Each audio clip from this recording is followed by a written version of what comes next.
Tēnā katoa, good evening, ladies and gentlemen, boys and girls. My name is Giovanni Rossello, head of the School of Computer Science here at the University of Auckland. It is a great pleasure to be chairing tonight's inaugural lecture by Professor Koh. And also would like to extend a warm welcome to Professor Koh family. So we have here Chris, Audrey, Alex, and also Professor Koh's mom joining us from Malaysia. Welcome. Professor Koh is an AI and machine learning expert focusing on creating novel AI algorithms and techniques to enable systems to continuously learn and adapt to a new situation. She has a PhD from University of Otago. I said before, I kind of wrote down Waikato, but Danielle corrected me. And joined the University of Auckland first working under or together with the Professor Jill Dobby. So thank you, Jill, for spotting such an amazing talent. And then joined the university as a lecturer in 2012, actually, same year when I arrived. She has over 150 publications in top venues and several awards. Sing mission has been dedicated to advancing AI algorithm and technology for the good of society. She is the founding co-director of the Center of Machine Learning for Social Good. And Sing is one of the most brilliant and hardworking and generous academic that I ever met. It's not uncommon to receive emails from Sing at 3 a.m. And as a head, I'm truly honored to have her as a part of my school. The title for tonight's talk is Shaping the Future, Harnessing AI for Good. So please put together your hands, welcoming Sing. Thank you, Giovanni, for the kind introduction. Tēnā katoa.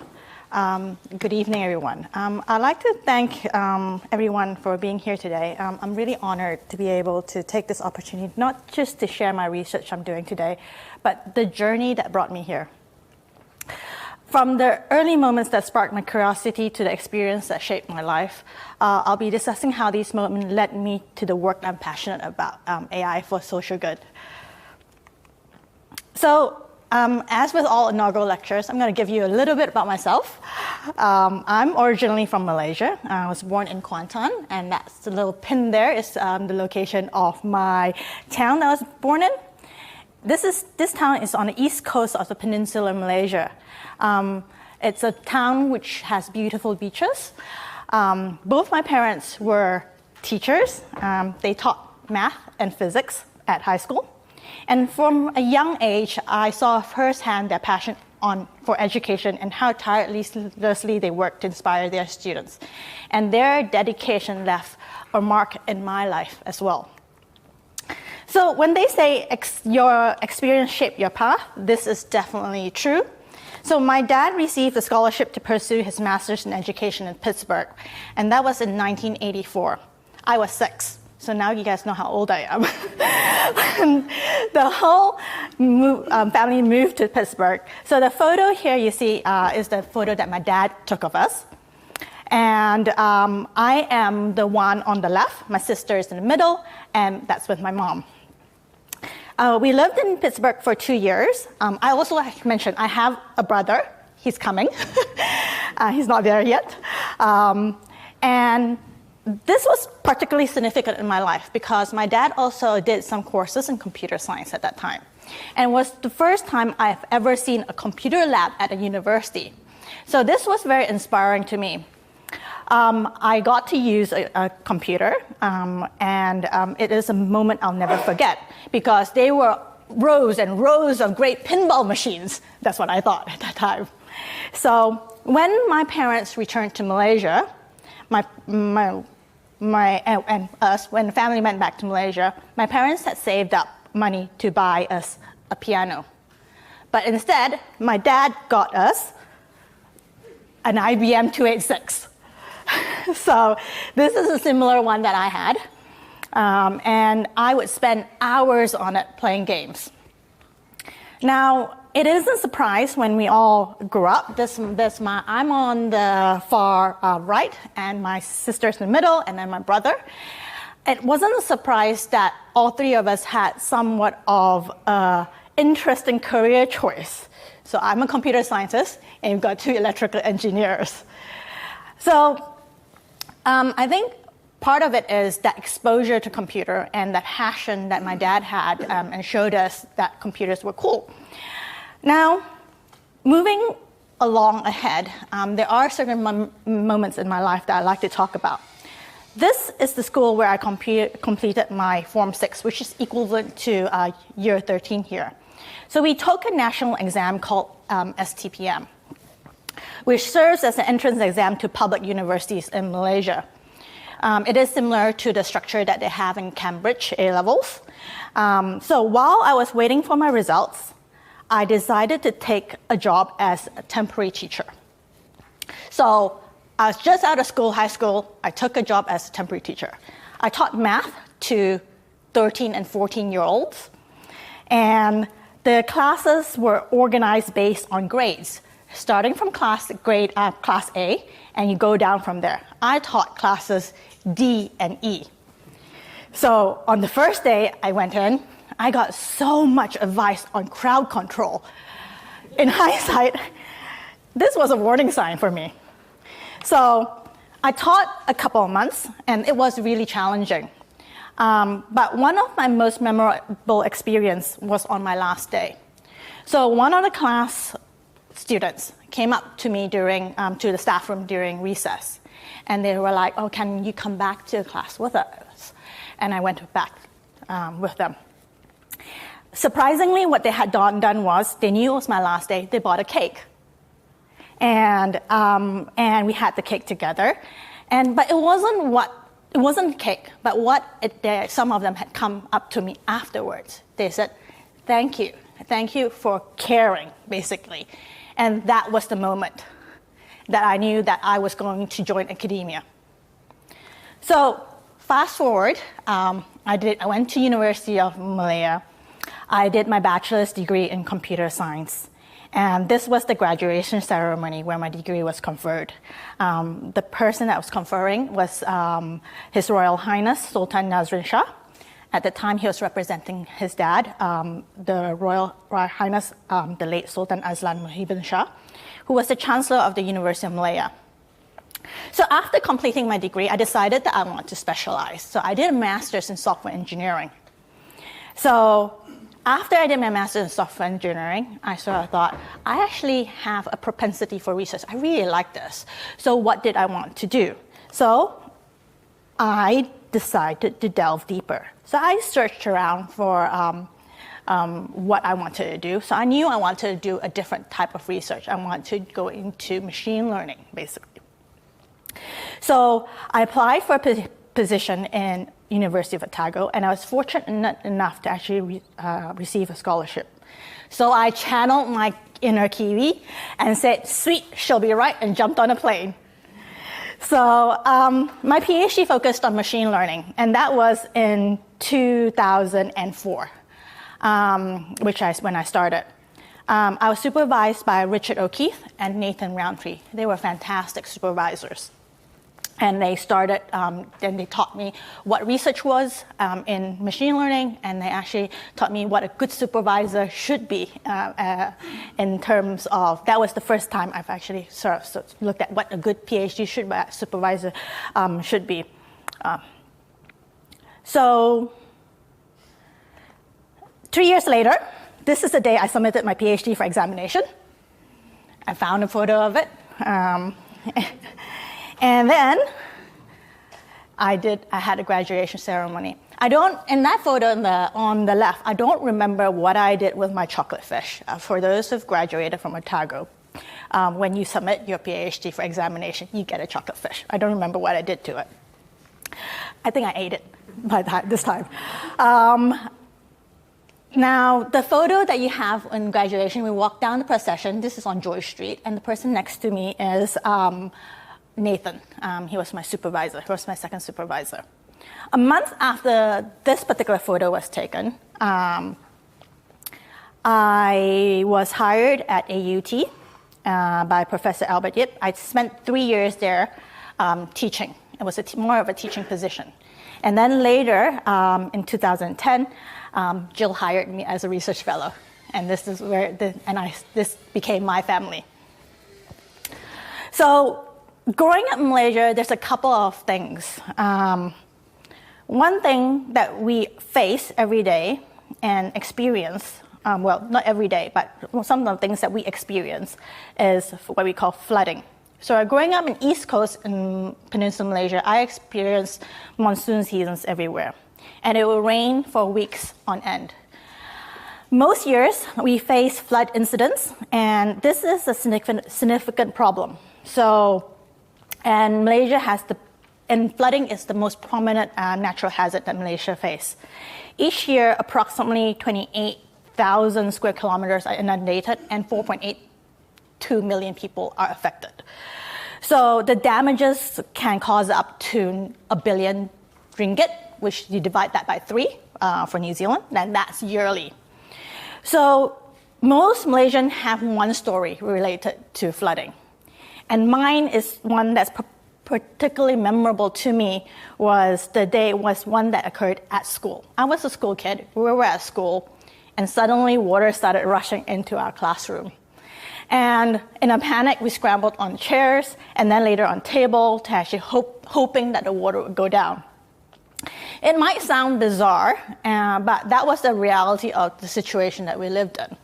So flooding isn't just a statistics there, but it is part of our lives and underscores the need for effective solution and resilience in planning in our communities. So it comes to where I'm coming from this point. So the ability to contribute to creating technologies that would make a world a better place have been something I cared a lot about. And I believe AI can do this. And I have devoted my career to improve AI technologies. So imagine a world where technology could dramatically improve lives of people and from vulnerable communities. AI has the potential to do this, but it is not a magic solution. To truly make an impact, we need to ground innovation in rigorous research, act responsibly, and bring together different voices to collaborate.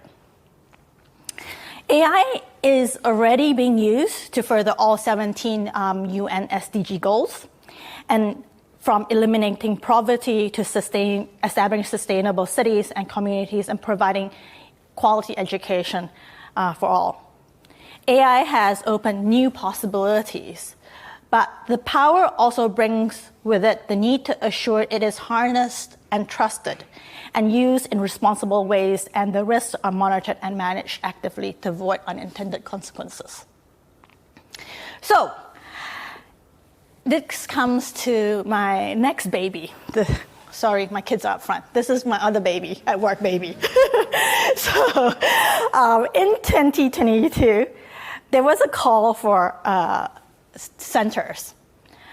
Specifically, I was really excited because this is a platform where we could support technologies and projects in AI for social good more strategically. Together with Professor Jill Dobie and Dr. Daniel Wilson, we founded the Center of Machine Learning for Social Good. Now, the mission of the center is to advance fundamental knowledge in machine learning and data analytics while addressing the most challenging and pressing health, environment, and societal problems of our time. So this is the first center in Aotearoa focusing on social good by using machine learning in a collaborative way with domain experts as a catalyst to solve high-impact societal issues. So today I'm going to talk about 3 case studies that we've actually worked on. Now, the first one is on harnessing AI to safeguard biodiversity. Now, this center was founded on the principle of co-production, aligning early with stakeholders. For our first flagship project, we wanted something that resonates with our mission. So we partnered with Tukurai Waiheke, a local community near Auckland, specifically on Waiheke Island. Now, one of the challenges they have faced is they've managed to actually reduce the number of stoats population just to a couple of breeding pairs. So as we know, stoats are a pest in New Zealand, specifically a significant threat to native birds. And we wanted to actually propose an AI solution for them to actually allow them to manage their stoat population. Specifically, we were trying to develop an AI system to re-identify individual stoats to support their ongoing conservation efforts. So there has been a lot of work that's been done to look at identifying specific species, but to re-identify individuals was a different ballgame altogether. The main reason why we wanted to do that is it's important to allow us to precisely track the stoat population to make sure that there's only that few that were there and there's no more than that. So before I continue, I'd like to acknowledge the students involved in this project, which I've underlined their name: Justin, Dee, Eudro, and Thomas. Now, beyond that, one of the things that Te Karahi Waiheke had was camera traps or trail cameras. They had about 210 of them, so they have that data. So what we did was we asked whether they could share the data. And what we wanted to do was to come up with an AI solution for them to allow them to re-identify individual stoats and for population tracking and management. To do that, we had two things. We had to first get the images. We had to detect whether there was a stoat or no stoat using AI. And then in the next phase, we tried to re-identify individual stoats. So what we did first, as any AI researcher would do, was try something out of the box. So we took an AI technique called YOLO, which stands for You Only Look Once. And it is a technique that allows us to quickly and accurately detect objects in images and videos. So we specifically chose this because it was open source, and we wanted something that would allow Te Karahi Waiheke to use without incurring extra costs for them. So, of course, AI never works when you first try it out. So this is what we get. So you see that this image, it's detected something with a bounding box, the box around it, and you look at it and you say, it's classed, there's a category with a confidence level. So you see that there's a stoat, but it looks like a sheep apparently to the AI. And this looks like a dog to the AI. And the next one, it misses the stoat altogether, and it detects that there's a train at the back. And of course, it detects other things as well. So this one turned into a bird instead of a hedgehog. So we did something else we call fine-tuning. Fine-tuning in machine learning is a process of adapting a pre-trained model, here is the YOLO model, for a specific task or use case. So we took those images, we trained the AI models further. And what we can see now is we've managed to actually detect the stoat properly. We've done that well too. We've done that well too. Now it's actually managed to actually detect that, although it's a bit obscured. And it's actually managed to also look at detect a hedgehog as well, because we gave it some hedgehog images as well. So it's actually working pretty well. You can actually detect the stoats and with different confidence levels and different type of angles. So it's all good, but there are still issues.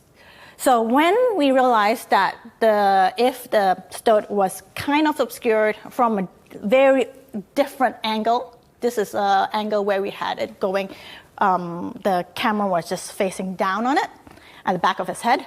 It detected as a weka. This is a no-no. This is not a weka. So we had to do further fine-tuning, and which meant that we did something called data augmentation. A data augmentation is artificially generating new data from existing data. And this allows us to actually get you a more diverse real-world data set. And this typically allows the process to generalize to unseen data and overall improves performance of real-world problems when we do data augmentation. So that was the first step. Now, the second step here is that we wanted to re-identify individual stoats. Now, this is a key problem that we had, and it's actually quite a challenging problem. our re-ID model needed to meet two key criteria. One, it must learn effectively from only a limited number of identified individual available. This is available, known as label data. Second, the model needed to have the ability to transfer knowledge from previously seen individuals to help them distinguish between individuals they have never encountered before. So the core architecture we used, and this is a game changer, was the OpenAI's CLIP model. This is a new type of deep learning architecture. This stands for, CLIP stands for Contrastive Language Image Pre-training, and this was introduced in 2021. So what is interesting about this is that it uses image and text together. It's trained on 400 million image text pairs in a self-supervised manner. Essentially what it does is maps the text and images into a same specific embedding space. So that's for the first step, that's basic architecture. So we altered this particular architecture. In our technique called CARE, so clip-based animal reidentification, we use this textual guidance generator to extract semantic knowledge about stoats. The knowledge then guides our model to focus on more important visual content. And this is through the text-guided attention model. And this improves our accuracy of the individual identification. So what did we get? So this is still very preliminary, this particular project. We have managed to identify stoats. So the first 3 stoats on top are the same stoats. The 3 stoats at the bottom are also another stoat. So there's 2 stoats on this particular image. You might say, Yun-Seng, it's very easy. We can detect it too. So this is a harder one. So the top ones are 1 stoat, and the bottom one is a different stoat. For us, we actually have a hard time differentiating between those, but the AI could differentiate between these 2 stoats. And you might go, how? So I will tell you a trick that we did. The top data is actually from Tianau. Those are stoats from Tianau, and the bottom ones are stoats from Waiheke. So we know that unless they're cousins visiting up from the south, we know that they are actually different stoats. And that's one thing. So I sort of point out to about our center, and our center really focuses on co-production. So one of the things that we did very early on is we actually went and visited Te Karae Waiheke. Now, image credit to this, the photos were taken by Jill. So we have our students, and we went and visited them to actually understand their needs and understand what they needed. And that's our trip on that particular day. We had a fun day. So the next project I'm going to talk about is lake water quality monitoring using machine learning. So maintaining water quality is essential for the health of the ecosystem, human population, and sustainable development.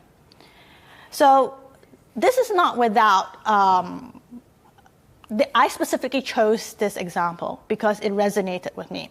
I have an experience when I was about 8 or 9 years old. My dad took me to visit a family friend's land in the district called Sungai Lembing. It's actually a district close to Kuantan town. Now, Sungai Lembing used to be a tin mining town. And there was a lake on the land where my dad's friend owned. But the lake had become contaminated with harmful metals like arsenic because of the abandoned mine, polluting the nearby groundwater for years. So they tried all sorts of methods to clean it up. During that visit that day, I was very, very young. I learned a lot of things. I learned what arsenic was. I learned what litmus paper was, which was great. But one thing that was really bizarre to me, and I remember it till this day, was that they finally, what they did after they did all the testing, was they brought out a bucket of fish, live fish, and they threw it into a pond. I asked what it was for. They said, well, if it lives, it's clean enough. So when I fast forward to this day, I had the privilege of being part of the MBIE Thai program, which was mounted in 2020. where we explored how AI and data science could be applied to real-world environmental issues. So at that time, we were trying to look for use cases. Karen Bryan suggested that we look at water quality, and that immediately stuck with me. So the goal was to explore how machine learning can be used to monitor lake water. And so what happens nowadays is that there's different ways of monitoring it. So you can have institute water, which means that somebody goes out and tests the water. This is very precise, but very, very expensive and costly. But with machine learning, we have the potential to monitor the water quality more efficiently across a larger area with better temporal spatial coverage. So why do we care? So specifically, why do we care about harmful algae blooms? These are algae blooms that have serious consequences. So first of all, they can harm local ecosystem by depleting the oxygen in the water. Secondly, they can destroy aquaculture industries, contaminating shellfish and farms. And thirdly, they can harm humans, where they produce toxin that could contaminate drinking water and even cause poisoning if ingested. So the challenges that we have is, I said it was really expensive to collect these data. You might get 5 to 20 points per lake, up to a few hundred per region. And different lakes have different optical properties, which means that what works for one lake might not work for a different lake. For example, Lake Waikari is a shallower lake, and Lake Taupo is a deeper lake, both with different trophic states. So what we wanted to do, and I will say that when I say collective we, because most of the work was done by my PhD student, Ollie, and he also pointed out that he just submitted his PhD for examination as well. But what we wanted to do was to build an accurate and comprehensive model to monitor a lake with remote sensing data and in-situ measurements. So the remote sensing data we're dealing with is satellite data. So satellite goes around the Earth once or twice a day. You're getting a lot of data that way. But all of these data is called we call unlabeled data because you don't have the ground truth to it. But you can match it up with institute data where the environmental scientist has gone out and collected the data.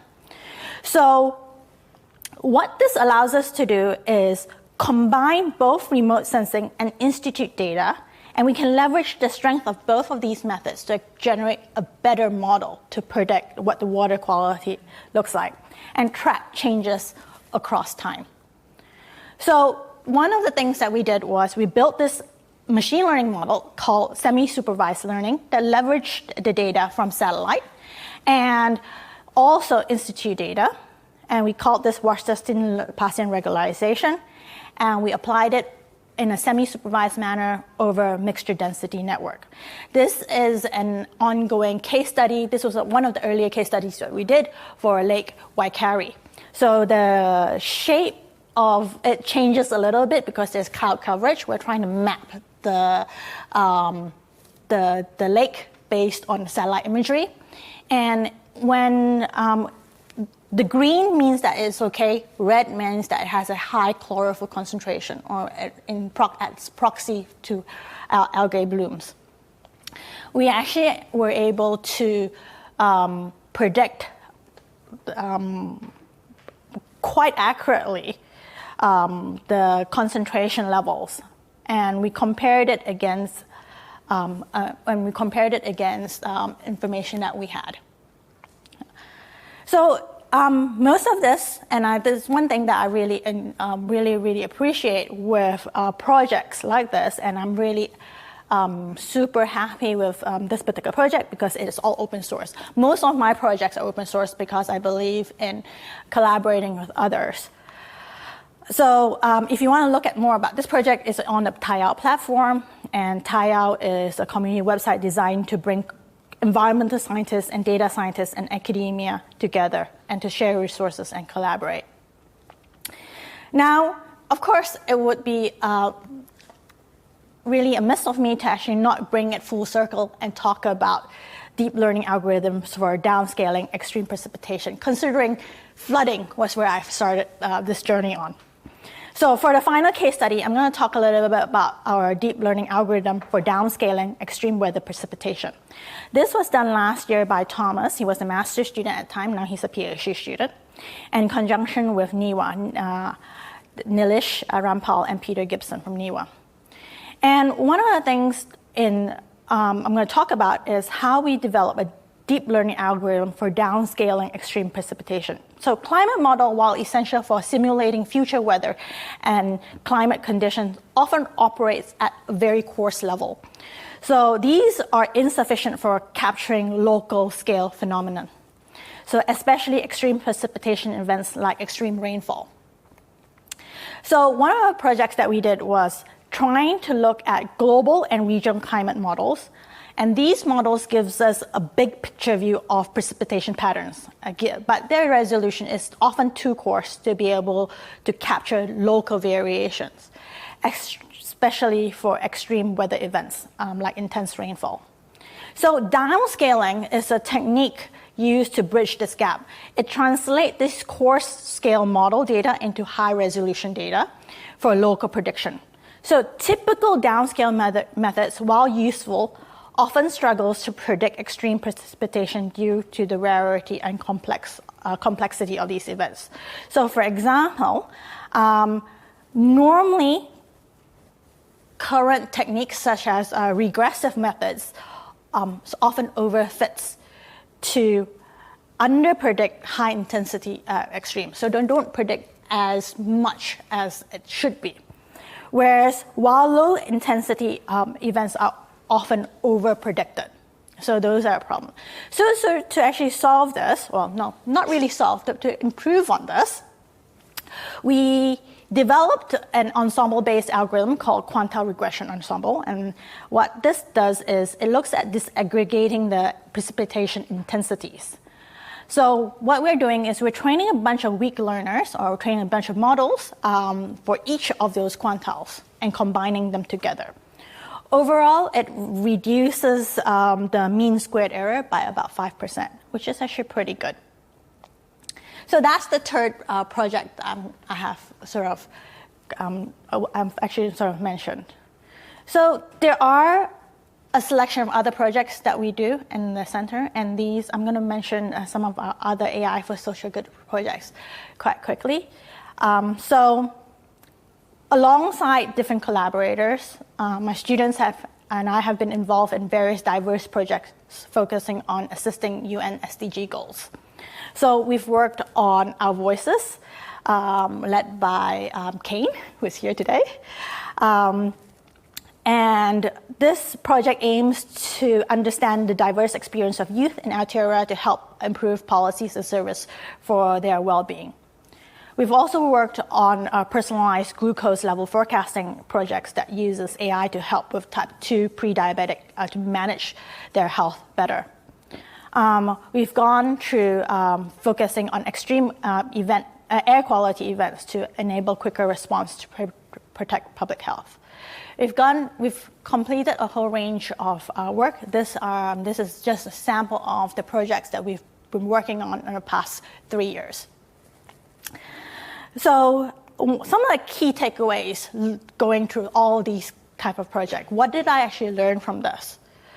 So the first step is to clearly define the specific challenge that we want AI to solve. Some of the problems that people bring to me has no AI component to it. And they don't need AI to solve it. So understanding where and when AI can be applied and when AI shouldn't be applied is actually the first step. So the next is essential to engage with stakeholders early on in the process. This means working with communities and stakeholders, as well as experts and policymakers. This gives us a well-rounded understanding and helps ensures that the AI solutions are both practical and relevant. And that's from day one. And the final one is, while off-the-shelf AI might work, we have to acknowledge that there isn't a one-size-fits-all solution. AI methods must be adapted for specific problems that we're tackling, and it's crucial to remain flexible and open to tailored approaches. So before I finish, I'd like to actually take a moment to celebrate the success of my current and past students. So without your efforts, we wouldn't have been able to achieve what we have. So beyond that, as I conclude, I also like to take a moment to express my sincere gratitude. First, I want to acknowledge the former and current heads of schools, Jill, Robert, and Giovanni. Jill, thank you for bringing me on board as a research fellow and your ongoing mentorship and guidance. Robert, I appreciate your steadfast support. And Giovanni, your leadership and encouragement have made a significant impact on my career. Each of you have played a crucial role in my journey. I also want to extend my appreciation to all my current collaborators. I hope I haven't left anybody out. I was very worried when I was actually creating this list. Your dedication and expertise have enriched our projects and making them possible and impactful. To my current and past students, thank you. Together we're making a difference, and I look forward to our continued collaboration. And most importantly, I must acknowledge my family, my parents, my husband, Chris, and my kids. Your love, patience, and support means the world to me, and I couldn't have done it without you. So thank you once again for coming anytime, and I hope you guys grab a drink on the way out. Thank you.